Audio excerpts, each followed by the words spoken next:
Debemos ser refugio.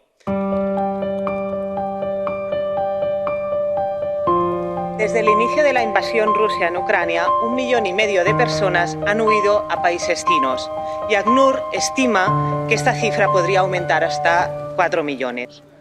Ante este gran reto humanitario, la Unión Europea, por fin, está en la altura del momento, activando por primera vez la Directiva de Protección Temporal. Una activación que, permítame recordar, el Grupo Verde sale y habíamos reclamado sin éxito en crisis como la de Siria o Afganistán. Millones de personas están dejando atrás sus vidas bajo las bombas de Putin. Y ante esta crueldad, Europa no tiene elección. Debemos ser refugio.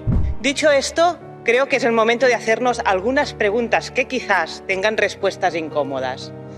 Preguntémonos, ¿por qué ahora sí apostamos por una respuesta humanitaria y por qué no lo hicimos en conflictos pasados?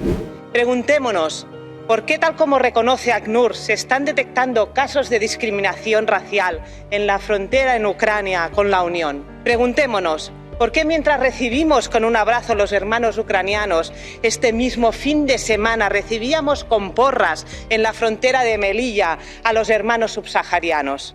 La respuesta es tan dura como clara y está en el color de la piel.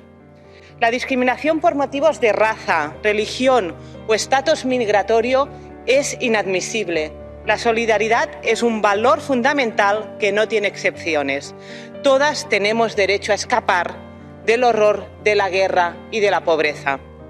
El conflicto con Ucrania está derribando varios tabús.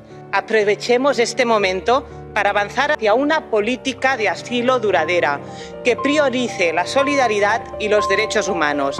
Una política comunitaria que haga del refugio una de las grandes fortalezas de Europa. Muchas gracias.